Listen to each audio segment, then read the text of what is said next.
اللہ تبارک و تعالی اپنے بندوں پر بڑا مہربان ہے۔ وہ اپنے بندوں کو معاف کرنے والا ہے، اپنے بندوں پر رحمت کرنے والا ہے۔ ہم اللہ تعالیٰ کے عاجز بندے ہیں، خواہشات نفسانیہ کئی دفعہ معاذ اللہ غالب آتی ہیں، غلطیاں ہو جاتی ہیں، اور ان غلطیوں کی پاداش میں انسان اپنی جان پر زیادتی کرتا ہے۔ اللہ تعالیٰ معاف کرے تو اس کا سفر اللہ کے عذاب کی طرف ہوتا ہے۔ اب ہمیں یہ حکم ہے کہ ہم سب بار بار استغفار کریں، اپنے رب کی بارگاہ میں اس کے حضور توبہ کریں، اللہ سے معافی کے خواستگار ہوں۔ نبی پاک علیہ الصلوۃ والسلام نے تعلیم امت کے لیے فرمایا ہے کہ میں دن میں 100 بار اپنے رب سے استغفار کرتا ہوں۔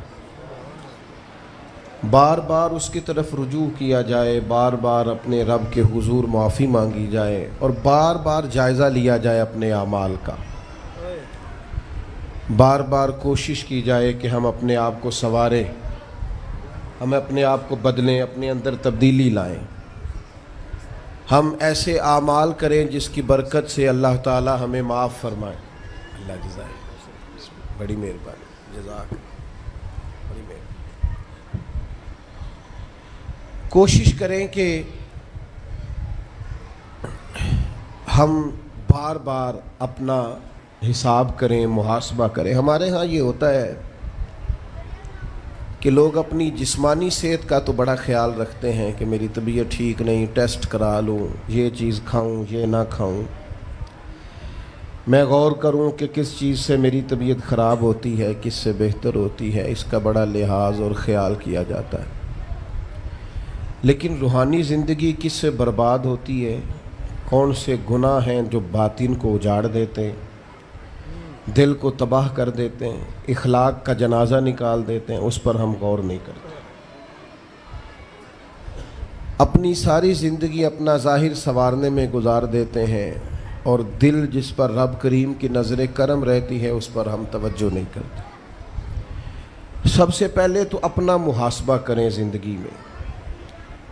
حضرت عمر رضی اللہ تعالیٰ عنہ ایک جملے میں بات بہت بڑی ارشاد فرما گئے۔ آپ فرماتے ہیں کہ اپنا حساب کرو اس سے پہلے کہ تمہارا حساب کیا جائے، پھر حساب کیا جائے گا تمہارا، پھر مشکل ہوگی۔ تو ابھی سے اپنا حساب کیا جائے۔ اب ان لوگوں کا معاملہ ہے جو دنیا سے رخصت ہو گئے۔ انسان خیر اور بدی اس کا مجموعہ ہوتا ہے، انسانوں میں نیکیاں بھی ہوتی ہیں، کمزوریاں بھی ہوتی ہیں۔ اب ہم میں سے جو دنیا سے رخصت ہو گئے ہیں ان کے تعلق سے ہمارے کچھ ذمہ داریاں ہمارے ذمے بچتی ہیں۔ ایک تو ہم سب کا معاملہ ہے، وہ میں نے پہلے عرض کر دیا کہ ہمیں اپنا حساب کرنا ہے، اپنے معاملات کو دیکھنا ہے، استغفار کرنا۔ پھر یہ کہ جو لوگ رخصت ہو گئے ان کے لیے کیا کریں۔ تو چونکہ انسان میں کمیاں بھی ہوتی ہیں، خوبیاں بھی ہوتی ہیں، تو سب سے پہلے تو اللہ کے حبیب علیہ السلام نے ہمیں فرمایا ہے کہ اذکروا محاسن موتاکم، جب تم میں سے کوئی رخصت ہو جائے تو اس کی اچھی اچھی باتوں کا ذکر کرو۔ ایسا نہیں کہ انسان میں ساری خوبیاں ہی ہوں گی، لیکن تم خوبیاں تلاش کر کے ان کا بیان کرو، تم زمین پر اللہ کے گواہ ہو۔ ایک تو جب بھی کسی جانے والے کا ذکر کریں خیر کے ساتھ کریں، بھلائی کے ساتھ کریں، اچھے لفظوں کے ساتھ کریں۔ کہیں کوئی کمی یاد آئے بھی تو اب اسے چھوڑ دے، وہ بندہ رخصت ہو گیا، اس کا ذکر خیر کے ساتھ کرنا، اس کو ذہن میں ضرور بٹھائیں۔ دوسری بات یہ کہ جب کوئی دنیا سے جائے تو اس کی طرف سے ایصال ثواب کریں، یعنی ایسے اعمال کرے جن کی وجہ سے اسے ثواب پہنچے۔ اب ہمارے ہاں جو رسم و رواج بعض بن گئے ہیں، بڑی بڑی دیگیں، بڑے لاؤ لشکر، نامی گرامی بندہ ہے تو نامی گرامی آؤ جاؤ تو کھانے تو بڑا جلسہ تو پتہ لگ جائے لوکاں نوں۔ تو پہلے تو یہ یاد رکھو جس کام میں تھوڑی سی بھی ریاکاری ہو اس پر اللہ کی بارگاہ سے اجر کی امید کیسے رکھتے ہو؟ جب تک عمل خالص لوجہ اللہ نہیں ہوتا، جب اس پر ثواب مل نہیں رہا تو جائے گا کیسے؟ جتنا آپ عمل چھپا کے کریں گے، جتنا آپ عمل اللہ کی رضا کے لیے کریں گے، اتنا ثواب زیادہ ہوگا، جانے والے کو فائدہ زیادہ ہوگا۔ وہ میں ختموں پہ جاتا ہوں کئی دفعہ تو وہ کہتے ہیں اتنے لاکھ روپیہ مسجد کو دیا، اس کا بھی اعلان کر دیں، اتنے قرآن پاک پڑھے ہیں تو اس کا بھی اعلان کر دے۔ کس کو بتا رہے ہو اعلان کر کے؟ اللہ کو تو پتہ ہے تم نے کیا پڑھا ہے، یہ پرچیاں پڑھ پڑھ کے کس بات کی سنا رہے ہو؟ کیا مطلب ہے اس کا؟ حضرت عبداللہ ابن مسعود رضی اللہ تعالیٰ عنہ فرماتے ہیں بعض ریاکار مر کے بھی ریاکاری نہیں چھوڑتے۔ حضور مر کے ریاکاری نہیں چھوڑتے، مرنے کے بعد کیسے ہوگی؟ فرماتے ہیں ان کی خواہش ہوتی ہے جنازے بڑے ہونے چاہیے، لوگوں کو پتہ لگ جائے فلانا گیا، مرنے کے بعد بھی تو دکھاوا کر رہا۔ حضرت ابو ذر غفاری رضی اللہ تعالیٰ عنہ کا جنازہ چند لوگوں نے پڑھا ہے، 4-5 لوگوں نے، اور حضور کے محبوب ترین صحابی ہیں۔ بڑا جنازہ بھی بڑی بات ہے، اللہ تعالیٰ توفیق دے تو اچھے لوگوں کے بڑے جنازے، لیکن کسی کا جنازہ چھوٹا بھی ہو جائے تو مطلب یہ نہیں کہ بندہ ٹھیک نہیں تھا۔ بات کی سمجھ آ رہی ہے؟ تو میرے عزیز، اصال ثواب کریں تو اللہ کی رضا کے محض پتہ ہوتا ہے محلے میں غریب کون ہے، اپنے والد اور والدہ کے نام پر غریب کو دے دیں، کسی مقروض کی مدد کریں، اس بیچارے کی جان چھوٹ جائے۔ آپ کوئی گلی ٹھیک کرا دیں جہاں سے لوگوں کا گزرنا آسان ہو، آپ کچھ ایسا نظام کر دیں جس سے لوگوں کے لیے آسانیاں پیدا ہو جائیں، لیکن آپ محض وہی کام کریں گے جس سے دکھاوا ہوگا تو کیا امید کرتے ہیں اس پر اجر کی؟ تو اصال ثواب دیکھیں قوم کو ضرورت کیا ہے، وہ والا اصال ثواب کریں۔ حضرت سعد رضی اللہ تعالیٰ عنہ نے جب آن کر کے عرض کیا تھا کہ یا رسول اللہ صلی اللہ تعالیٰ علیہ وسلم، میری والدہ کا انتقال ہو گیا ہے تو میں ان کے لیے کیا کروں؟ تو محبوب نے فرمایا کہ فلاں جگہ پانی کی قلت ہے تو وہاں کنواں کھدوا دے۔ معنی کیا ہے کہ اس پانی پینے سے اللہ تبارک و تعالیٰ تیری ماں کو اس کا اجر عطا فرمائے گا۔ صدقہ تو جس چیز کی ضرورت ہے آپ وہ چیز کر کے دیں، اور ختم چپ کر کے بھی ہو جاتا ہے، گھر کے اندر بھی ہو جاتا ہے، اکیلے بھی ہو جاتا ہے، اس کے لیے لاکھوں کروڑوں لگانے کی کوئی ضرورت بھی نہیں۔ چوتھی بات، تیسری بات، کوشش فرمائیں کہ جو نیکیاں جانے والا کرتا تھا وہ نیکیاں جاری رہیں، اس کے بچے، اس کی اولاد، اس کے سارے رشتہ دار ان نیکیوں، اگر وہ کوئی بھلائی کرتا تھا تو وہ بھلائی ہوتی رہے، وہ جاری رہے، وہ سلسلہ آگے بڑھایا جائے۔ ہم یہ کرتے ہیں کہ ہم خیر کے کاموں کو جاری نہیں رکھتے، بلکہ والد کے جانے کے بعد تو بچے بڑے سیانے ہوتے ہیں، وہ کہتے ہیں ابا جی کو تو بس وہ فلانا غریب بھی لوٹ کے لے جاتا تھا، فلانا بھی اپنی مجبوری سنا کے، تو ہم تو سیانے ہیں۔ او خدا کے بندے، حضور علیہ السلام نے فرمایا تمہیں جو روزی دی جاتی ہے وہ تمہارے کمزوروں کی وجہ سے دی جاتی ہے، وہ جو ضعیف کمزور لوگ تمہارے دسترخوان سے کھا جاتے ہیں ان کے سبب سے اللہ تعالیٰ تمہیں عطا کرتا ہے۔ تو اس لیے یہ تو کوئی طریقہ نہیں ہے کہ آپ کے بزرگ خیر کا کام کرتے تھے آپ نے چھوڑ دیا، تو آپ ایک کام یہ کریں کہ ان کی نیکیاں جاری رکھیں۔ اور چوتھی بات یہ کہ ان کے لیے دعا کریں۔ دعا ہمیں حضرت ابراہیم نے سکھائی ہے، سورہ ابراہیم میں موجود ہے، ربنا اغفر لی ولوالدی، یا اللہ مجھے بھی بخش دے اور میرے ماں باپ کو بھی، وللمؤمنین یوم یقوم الحساب، اور جس دن تو حساب لے اس دن سارے مومنوں کی بخشش فرما دے۔ ایک شخص نے نا حضور علیہ السلام کے سامنے دعا مانگی، اللہ مجھ پہ رحم فرما اور اپنے نبی پہ رحم فرما۔ حضور فرمانے لگے تو نے اللہ کی رحمت کو محدود کیوں کر دیا ہے؟ تم کہہ سارے مومنوں پہ رحم فرما، سب پہ رحم فرما۔ بھائی سب کے لیے دعا مانگیں۔ یہ 2-4 بچوں کا موبائل کا مسئلہ رہ گیا، باقیوں کا بیٹا بیٹھ جاؤ، پیارے بیٹے بیٹھ جاؤ، پتر بیٹھ جاؤ، آپ بھی بیٹھ جاؤ بیٹے، آپ بیٹھ کے بنائیں، اس میں کیا حرج ہے؟ کھڑے ہوتے ہیں بیٹا تو پچھلوں کو دقت ہوتی ہے۔ سنو، زیادہ غور سے سنو، میں تھوڑی تقریر کرنے والا مولوی ہوں، لیکن یہ اللہ کا فضل ہے کہ میں اگر 20 منٹ بات کروں گا تو اس 20 منٹ کے اندر آپ کو 20 سبق ضرور حاصل ہوں گے انشاءاللہ تعالی۔ ہاں، وہ کوشش ہوگی کہ وہ جتنی بات ہے وہ تربیتی ہے۔ وہ بعض دوستوں کا خیال ہوتا ہے لمبی تقریر کرے، میں کیا ہوتے وہ بندہ کر سکتا ہے جنہیں ایک شعر ہی 20 منٹ پڑھنا ہوئے، اجے مزہ نہیں آیا، اجے دوبارہ پڑھو، اجے رل کے پڑھو، تو وہ تو پھر 1.5 گھنٹہ بھی کام چل سکتا ہے۔ تو جس نے ٹو دی پوائنٹ بات کرنی ہو اس کے لیے تو 10 منٹ بھی بڑے ہوتے ہیں، اور ویسے بھی تقریریں پیٹ بھرنے کے لیے نہیں ہوتی، عمل کرنے کے لیے ہوتی ہیں۔ اب تو میں ویسے بھی ذرا مصروف زیادہ ہو گیا ہوں، بہت ساری جگہوں پہ جا نہیں پاتا، تو ایک جگہ میں گیا تو ایک بزرگ مجھے کہنے لگے پچھلی دفعہ تسی 40 منٹ تقریر کی تھی سی، عید کی زیادہ کرنی۔ میں کہا 40 منٹ والی تے عمل ہو گیا جی، تو اگر تقریریں کانوں کی لذت کے لیے سننی ہے تو سنتے رہیں، پھر تو کئی راتیں لوگ جلسے سنتے ہیں۔ مقصود کیا ہے، نتیجہ کیا ہے؟ جو عرض کر رہا ہوں اس پر غور کریں، سب کے لیے دعا کریں۔ ایک بات خاص کرنے لگا ہوں، حضرت ابراہیم نے تو بخشش بھی سب لوگوں کی مانگی، حضور علیہ الصلوۃ والسلام بھی دعا کرتے تو امت کے لیے دعا کرتے۔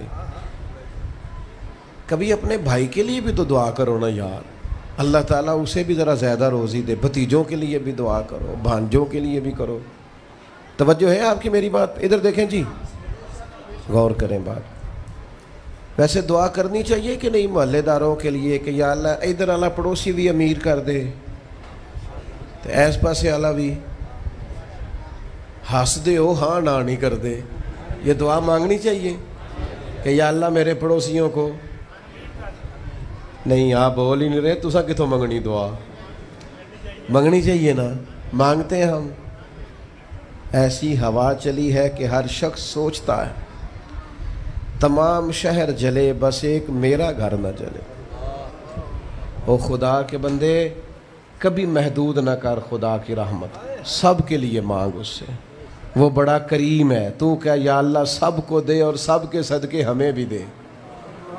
لیکن ہم نہ دعاؤں میں بھی اپنا ظرف اور حوصلہ بڑا نہیں کرتے، گنجائش پیدا نہیں کرتے۔ دیکھو داتا گنج بخش علی حجویری رحمۃ اللہ علیہ نے لکھا ہے کہ ایک بندہ نا حج کرنے گیا تو ہر جگہ دعا مانگتا تھا، یا اللہ میرے دوستوں کو نیک کر دے، یا اللہ میرے دوستوں کو نیک کر دے۔ عرفات میں بھی، منا میں بھی، مزدلفہ میں بھی، بیت اللہ شریف کے پاس بھی، ہر جگہ یا اللہ میرے دوستوں کو اچھا کر دے۔ ایک بندے نے اسے کہا یار یہ عجیب دعا کرتا ہے تو،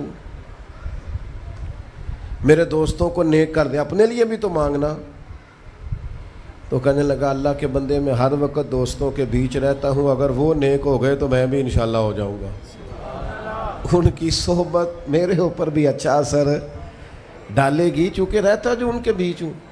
ہمارا علاقہ امیر ہو گیا تو انشاءاللہ ہم بھی ہو ہی جائیں گے۔ لوگوں کے رزق میں برکت ہوگی تو ہمارے رزق میں بھی تھوڑا سا نا کشادہ دل کریں ہر معاملے میں۔ اور سنیں حدیث پاک، نبی کریم علیہ الصلوۃ والسلام نے فرمایا جو دعا اپنے بھائی کی غیر موجودگی میں اس کے لیے مانگی جاتی ہے نا، اللہ وہ دعا جلدی قبول فرماتا ہے۔ اور حضور فرماتے ہیں جب تم اپنے بھائی کی غیر موجودگی میں اس کے لیے دعا مانگتے ہو، اللہ تمہارے سرانے فرشتہ کھڑا کرتا ہے، اور فرشتہ کہتا ہے مالک جو یہ اس کے لیے مانگ رہا ہے پہلے اسے عطا فرما۔ تو کیسی سعادت کی بات۔ لیکن سینہ کشادہ کرنا پڑے گا، دل بڑا کرنا پڑے گا، حوصلہ بڑا کرنا پڑے گا۔ جب تک دل، طبیعت، حوصلہ یہ بڑا نہیں ہوتا اتنی دیر تک لطف۔ حضور کی ساری امت کے لیے دعا مانگیں کہ اے اللہ جتنے خوش عقیدہ ہیں محبوب کے غلام سب کو جنت عطا فرما، سب کے لیے کھول دے دروازے جنت کے۔ دعا اللہ کی۔ اچھا پھر دعا مانگنی بھی ذرا ذوق سے چاہیے۔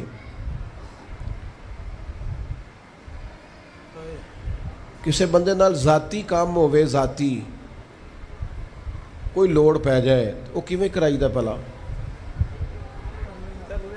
جی؟ ਤੁਹਾਨੂੰ ਪਤਾ ਹੈ ਸਾਰਿਆਂ ਨੂੰ ਗੱਲ ਦਾ। ਸਲਾਮ ਅਲੈਕੁਮ ਜਨਾਬ। ਕਹਿੰਦਾ ਵਾਲੇਕੁਮ ਅਸਲਾਮ। ਕਿੱਥੇ ਹੋ ਜੀ? ਮੈਂ ਤੇ ਦੂਰ ਆ ਕਿਧਰੇ, ਤੁਸੀਂ ਹੁਕਮ ਕਰੋ। ਕਹਿੰਦਾ ਨਹੀਂ ਟੈਲੀਫੋਨ ਵਾਲੀ ਗੱਲ ਹੀ ਨਹੀਂ,